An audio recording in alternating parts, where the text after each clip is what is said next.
प्रिय भक्तों, अगर आप भी चाहते हैं कि आप शनि देव की कुदृष्टि से बचे रहें और आपको शनि देव की सिर्फ आशीर्वाद और असीम कृपा ही प्राप्त हो, तो आप इस महामंत्र का जाप अवश्य करें। इस मंत्र के नियमित 108 बार जाप करने से नकारात्मक ऊर्जा और बुरी शक्तियां समाप्त होती हैं। काला जादू, टोना टोटका और तंत्र बाधा, काला जादू, टोना टोटका और तंत्र बाधा का नाश होता है। व्यक्ति का तेज और आत्मविश्वास बढ़ता है और साथ ही शनि देव की कृपा से उसे अथाह धन की प्राप्ति होती है। इसलिए प्यारे भक्तों, आप इस महामंत्र का जाप अवश्य करें। जिस भी भक्त ने आज तक इस महामंत्र का जाप किया है, उसे सिर्फ शनि देव की असीम कृपा ही प्राप्त हुई है। इसलिए प्यारे भक्तों, आप इस महामंत्र का जाप अवश्य करें। यह मंत्र बहुत ही शक्तिशाली और प्रबल मंत्र है। इस मंत्र का प्रभाव तुरंत ही दिखाई देने लगता है और साथ ही आपका जीवन सुखद हो जाएगा। अगर आप शनि देव का आशीर्वाद प्राप्त करना चाहते हैं तो इस वीडियो को लाइक और चैनल को सब्सक्राइब जरूर कर दीजिए और कमेंट बॉक्स में जय शनि महाराज अवश्य लिख दीजिए। तो चलिए भक्तों, मंत्र का जाप करना प्रारंभ करते हैं। ओम ह्रीं सन शनैश्चराय सर्वदोष निवारणाय स्वाहा। ओम ह्रीं सन शनैश्चराय सर्वदोष निवारणाय स्वाहा। ओम ह्रीं सन शनैश्चराय सर्वदोष निवारणाय स्वाहा। ओम ह्रीं सन शनैश्चराय सर्वदोष निवारणाय स्वाहा।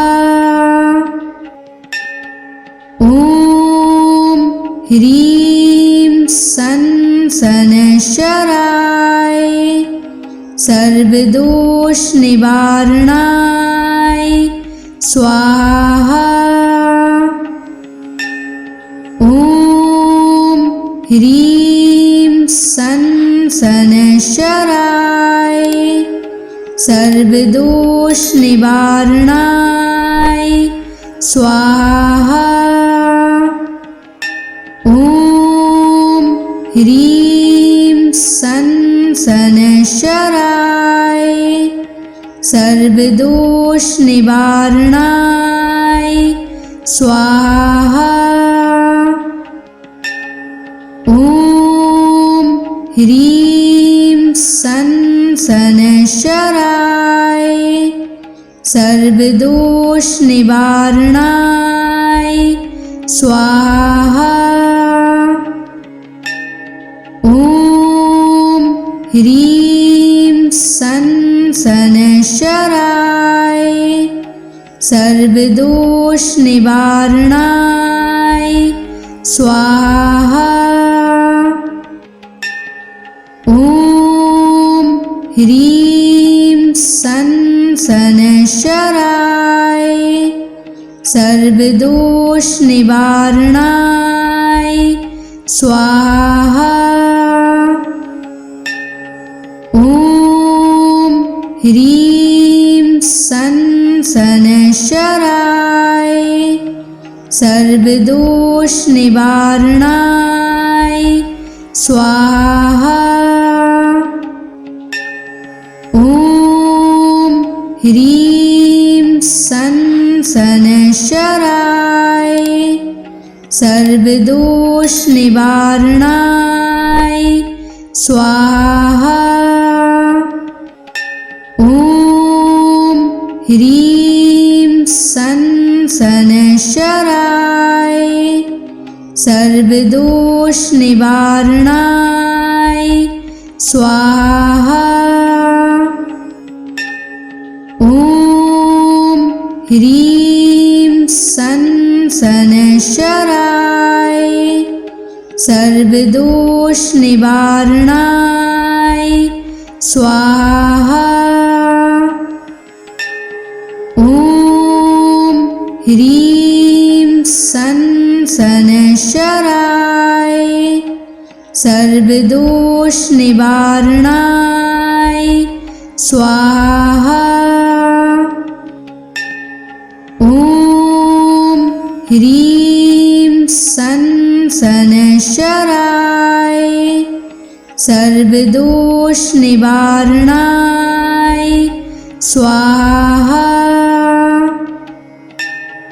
ॐ ह्रीं सन् शनैश्चराय सर्वदोषनिवारणाय स्वाहा। ॐ ह्रीं सन् शनैश्चराय सर्वदोषनिवारणाय स्वाहा। ॐ ह्रीं सन् शनैश्चराय सर्वदोषनिवारणाय स्वाहा। ॐ ह्रीं सन् शनैश्चराय सर्वदोषनिवारणाय स्वाहा। ॐ ह्रीं सन् शनैश्चराय सर्वदोषनिवारणाय स्वाहा। ॐ ह्रीं सन् शनैश्चराय सर्वदोषनिवारणाय स्वाहा। ॐ ह्रीं सन् शनैश्चराय सर्वदोषनिवारणाय स्वाहा। ॐ ह्रीं सन् शनैश्चराय सर्वदोषनिवारणाय स्वाहा। ॐ ह्रीं सन् शनैश्चराय सर्वदोषनिवारणाय स्वाहा। ॐ ह्रीं सन् शनैश्चराय सर्वदोषनिवारणाय स्वाहा। ॐ ह्रीं सन् शनैश्चराय सर्वदोषनिवारणाय स्वाहा। ॐ ह्रीं सन् शनैश्चराय सर्वदोषनिवारणाय स्वाहा। ॐ ह्रीं सन् शनैश्चराय सर्वदोषनिवारणाय स्वाहा। ॐ ह्रीं सन् शनैश्चराय सर्वदोषनिवारणाय स्वाहा। ॐ ह्रीं सन् शनैश्चराय सर्वदोषनिवारणाय स्वाहा। ॐ ह्रीं सन् शनैश्चराय सर्वदोषनिवारणाय स्वाहा। ॐ ह्रीं सन् सनशराय सर्वदोष निवारणाय स्वाहा। ॐ ह्रीं सनशराय सर्वदोष निवारणाय स्वाहा। ॐ ह्रीं सनशराय सर्वदोष निवारणाय स्वाहा। ॐ ह्रीं सनशराय सर्वदोष निवारणाय स्वाहा। ॐ ह्रीं सनशराय सर्वदोष निवारणाय स्वाहा। ॐ ह्रीं सनशराय सर्वदोष निवारणाय स्वाहा। ॐ ह्रीं सनशराय सर्वदोष निवारणाय स्वाहा। ॐ ह्रीं सनशराय सर्वदोष निवारणाय स्वाहा। ॐ ह्रीं सनशराय सर्वदोष निवारणाय स्वाहा। ॐ ह्रीं सनशराय सर्वदोष निवारणाय स्वाहा।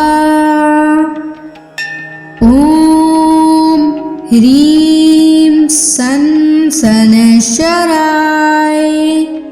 सर्वदोष निवारणाय स्वाहा। ॐ ह्रीं सनशराय सर्वदोष निवारणाय स्वाहा। ॐ ह्रीं सनशराय सर्वदोष निवारणाय स्वाहा। ॐ ह्रीं सनशराय सर्वदोष निवारणाय स्वाहा।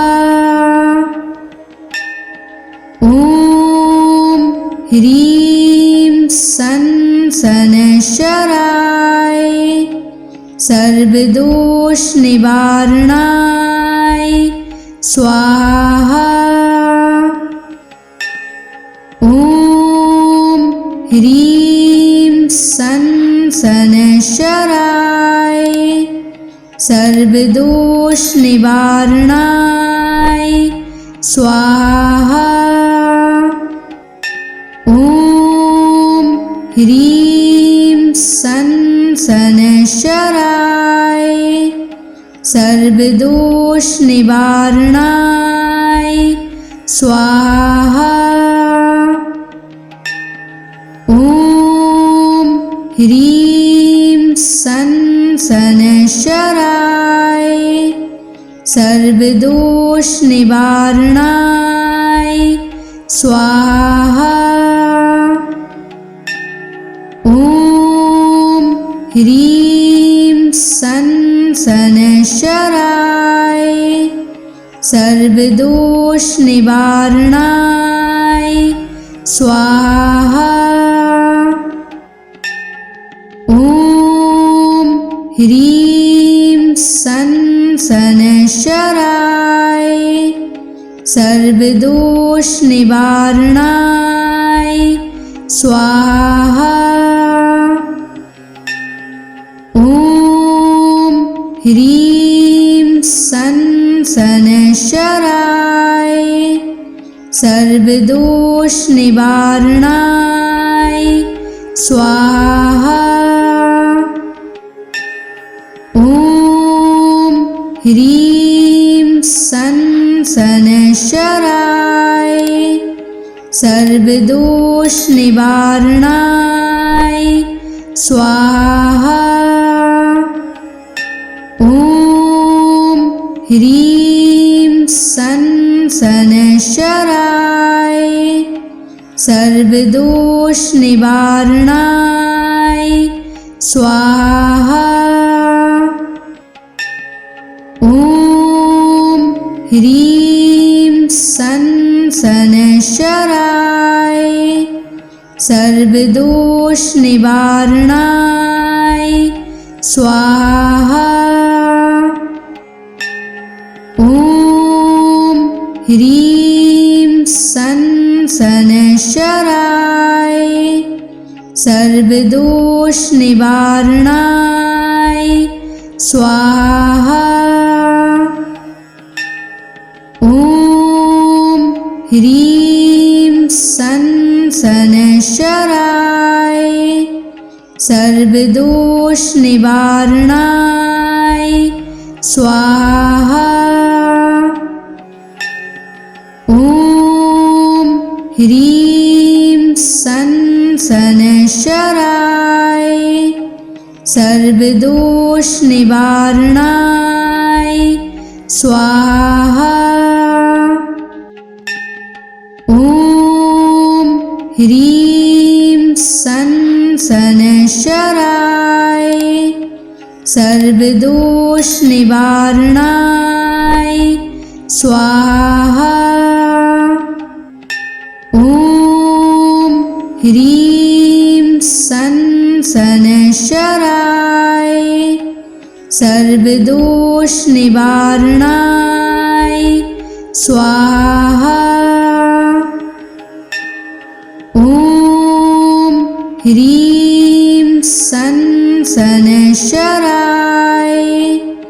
सर्वदोष निवारणाय स्वाहा।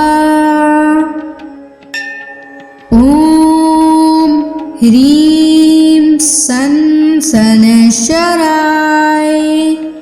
सर्वदोष निवारणाय स्वाहा। ॐ ह्रीं सन शनैश्चराय सर्वदोष निवारणाय स्वाहा।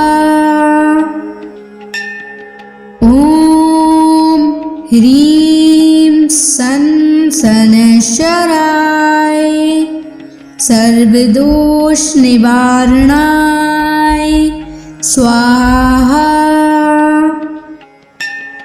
ॐ ह्रीं सन शनैश्चराय सर्वदोष निवारणाय स्वाहा। ॐ ह्रीं सन शनैश्चराय सर्वदोष निवारणाय स्वाहा।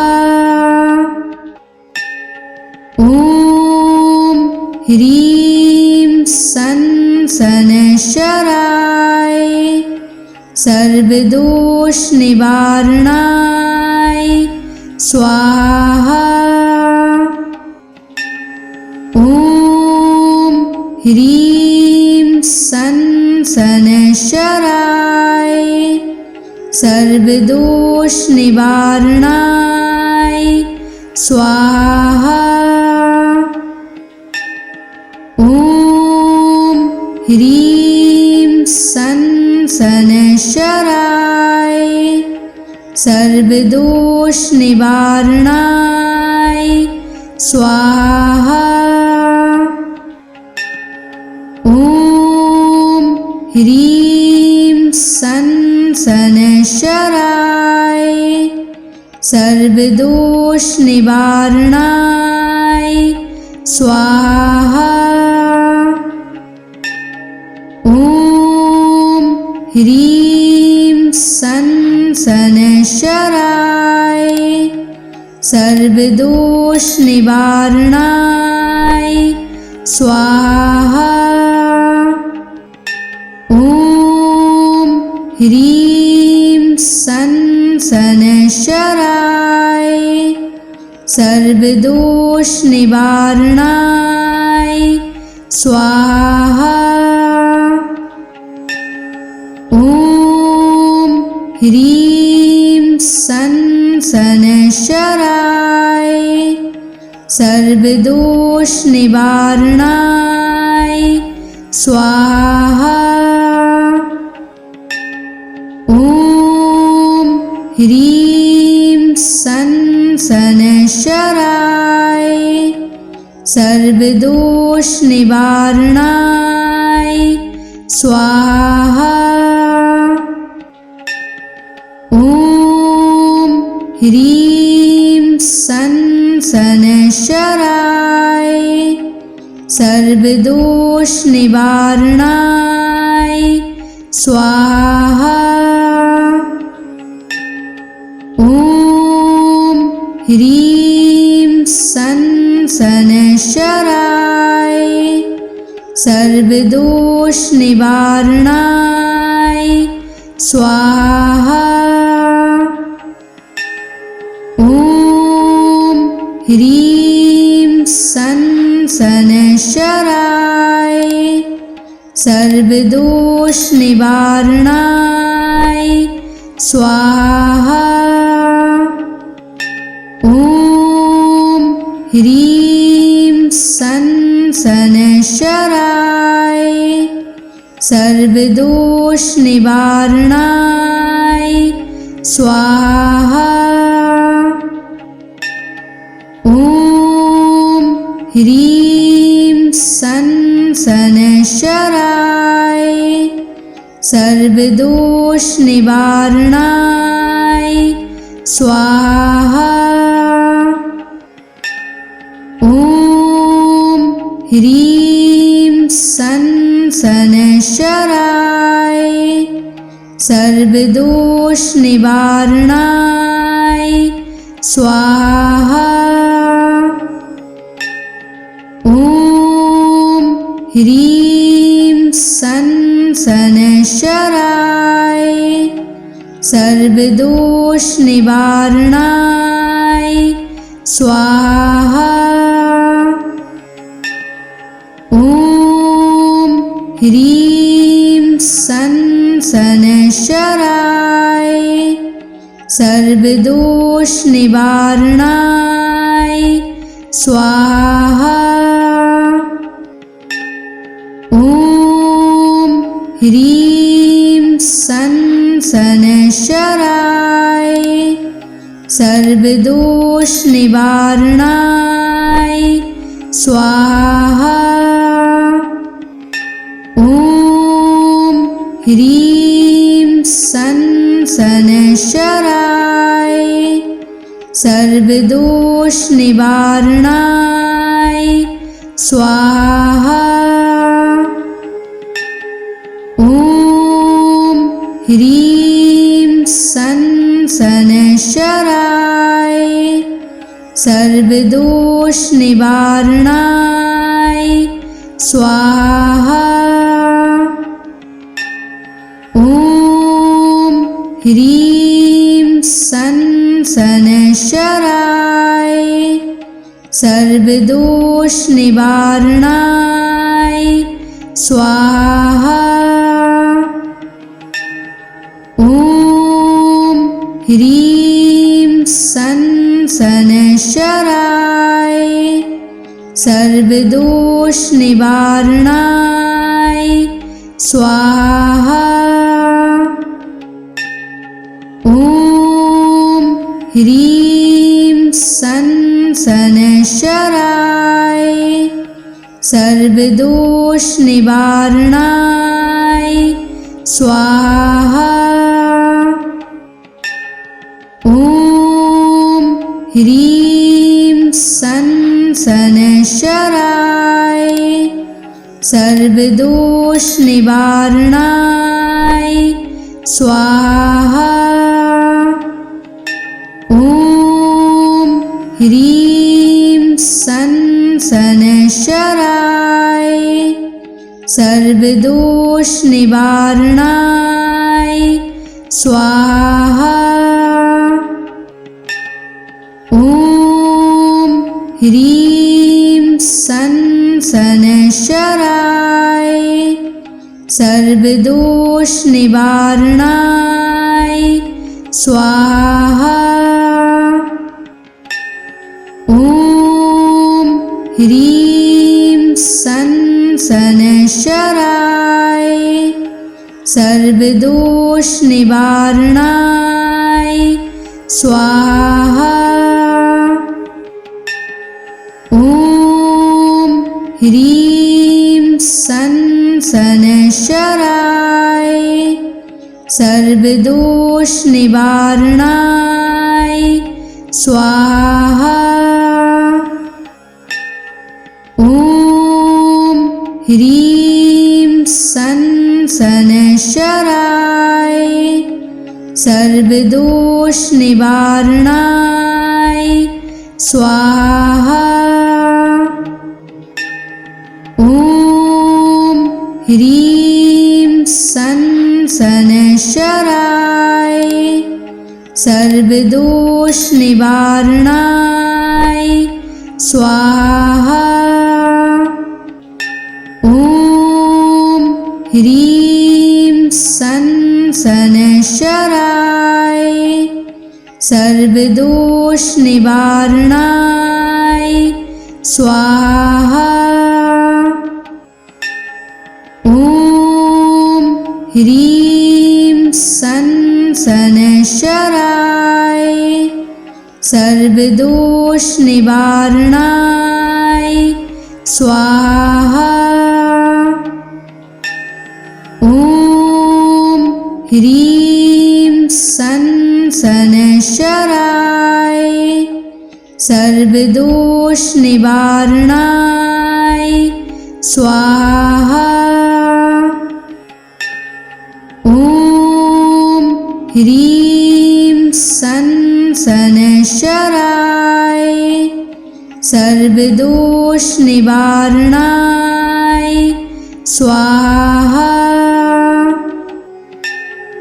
ॐ ह्रीं सं शनैश्चराय सर्वदोष निवारणाय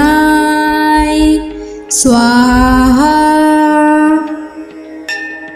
ॐ ह्रीं सं शनैश्चराय सर्वदोष निवारणाय स्वाहा। ॐ ह्रीं सं शनैश्चराय सर्वदोष निवारणाय स्वाहा। ॐ ह्रीं सं शनैश्चराय सर्वदोष निवारणाय स्वाहा। ॐ ह्रीं सं शनैश्चराय सर्वदोष निवारणाय स्वाहा। ॐ ह्रीं सं शनैश्चराय सर्वदोष निवारणाय स्वाहा।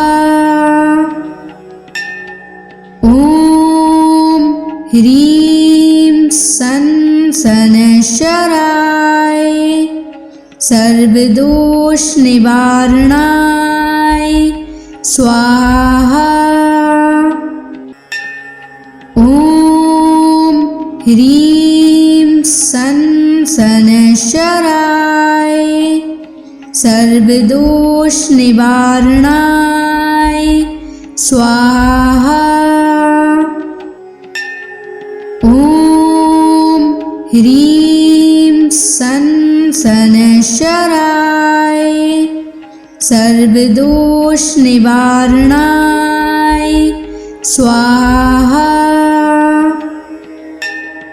ॐ ह्रीं सन शनैश्चराय सर्वदोष निवारणाय स्वाहा। ॐ ह्रीं सन शनैश्चराय सर्वदोष निवारणाय स्वाहा। ॐ ह्रीं सन शनैश्चराय सर्वदोष निवारणाय स्वाहा। ॐ ह्रीं सन शनैश्चराय सर्वदोष निवारणाय स्वाहा। ॐ ह्रीं सन शनैश्चराय सर्वदोष निवारणाय स्वाहा। ॐ ह्रीं सन शनैश्चराय सर्वदोष निवारणाय स्वाहा। ॐ ह्रीं सन शनैश्चराय सर्वदोष निवारणाय स्वाहा। ॐ ह्रीं सन शनैश्चराय सर्वदोष निवारणाय स्वाहा। ॐ ह्रीं सन शनैश्चराय सर्वदोष निवारणाय स्वाहा। ॐ ह्रीं सन शनैश्चराय सर्वदोष निवारणाय स्वाहा। ॐ ह्रीं सन शनैश्चराय सर्वदोष निवारणाय स्वाहा। ॐ ह्रीं सन शनैश्चराय सर्वदोष निवारणाय स्वाहा। ॐ ह्रीं सन शनैश्चराय सर्वदोष निवारणाय स्वाहा। ॐ ह्रीं सन शनैश्चराय सर्वदोष निवारणाय स्वाहा। ॐ ह्रीं सन शनैश्चराय सर्वदोष निवारणाय स्वाहा।